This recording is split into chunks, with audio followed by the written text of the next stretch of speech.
nada más los subtítulos Los van, subtítulos están van en en el lenguas idioma de europeas, acuerdo de al acuerdo a la país donde, región donde sí. se distribuyó. Comenzaste tu obra literaria como poeta y has escrito una gran cantidad de poesía, libros de poesía. ¿Qué me puedes decir sobre esos libros de poesía? Que en este momento, desgraciadamente, los libros de poesía no tienen mucha salida comercial, pero como escribiste tanta poesía, sobre todo al principio de tu carrera como escritor, ¿qué ha sucedido con tus libros de poesía? Bueno, yo comencé a escribir poesía desde que estaba en la escuela pública, en el cuarto grado. Ya en sexto grado empecé a ganar mis primeros premiecitos, ¿verdad? No en concursos para niños, porque en esa época no había concursos para niños, sino que yo participaba con grandes, ¿no? Pero yo ya había leído bastante realmente poesía y la tenía grabada. Y como era de una provincia que casi no se leía, de manera que el hecho de que yo hubiese leído estaba por encima de toda la provincia, por lo menos en poesía, ¿no? Y ya en primero de bachillerato recuerdo que fundé un periodiquito en el instituto público donde estudiaba, y ahí publiqué mis primeros poemas y mis primeros cuentos. Y luego cuando ingresé a la universidad gané 2 premios de poesía nacional. Eso fue lo que me catapultó como poeta, porque yo era de la provincia, había llegado a San Salvador a estudiar derecho, a una casa de familia humilde, ¿no? Donde yo podía, de acuerdo a mis posibilidades, ir a vivir. Y tuve la suerte de ganar esos 2 premios y me conocieron porque era un total desconocido. Nunca había escrito ni siquiera máquina. Escribí mis primeros 2 poemarios en una máquina, en un pupilaje, se llama así, pupilaje se llama en El Salvador, las casas de familia donde viven estudiantes. Ahí había una máquina de escribir y dije, bueno, aquí hay una máquina de escribir, voy a escribir. Yo siento que puedo escribir tanto como los poemas que yo veo de los poetas en los periódicos, ¿no? Que eran casi de mi edad, Roque Dalton, Roberto Armijo y otros. Y voy a hacer una prueba y lo mandé, y eso me permitió incorporarme, porque ya que ganar 2 premios, eh, jovencito, incluso creían que era un seudónimo.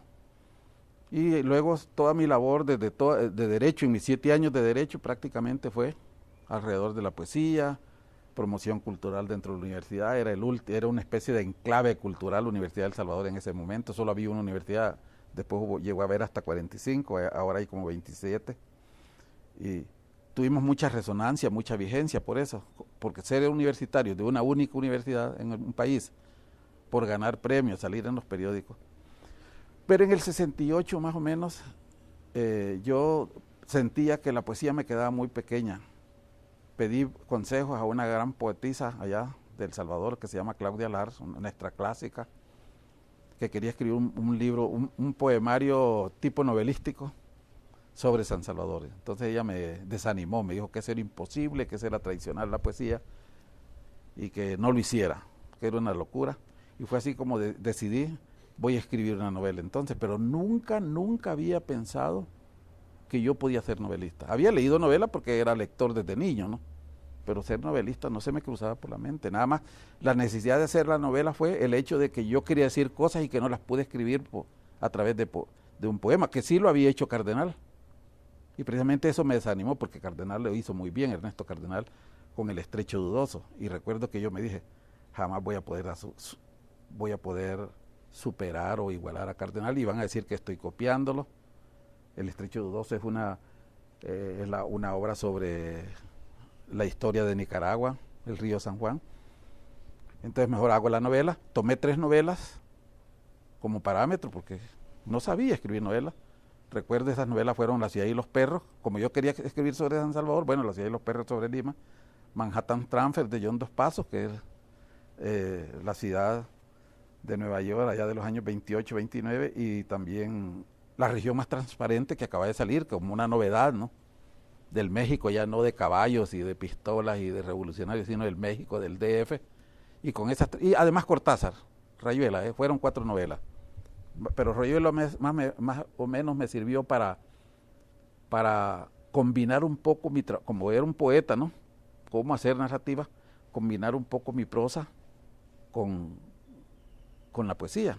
Incluso esa novela se llama El Valle de las Hamacas y lleva un epígrafe de Julio Cortázar. Y por otro lado, viene mi suerte como escritor. Ganó un premio centroamericano y aquí en Costa Rica, aunque no vivía en Costa Rica. Y el premio consistió, entre otras cosas, ser publicado por la Editorial Sudamericana de Buenos Aires, otro loterillazo, ¿no? Como escritor, porque era la mejor editorial de habla hispana en esa época. Todavía no existía el boom editorial que hay ahora en España, ¿no?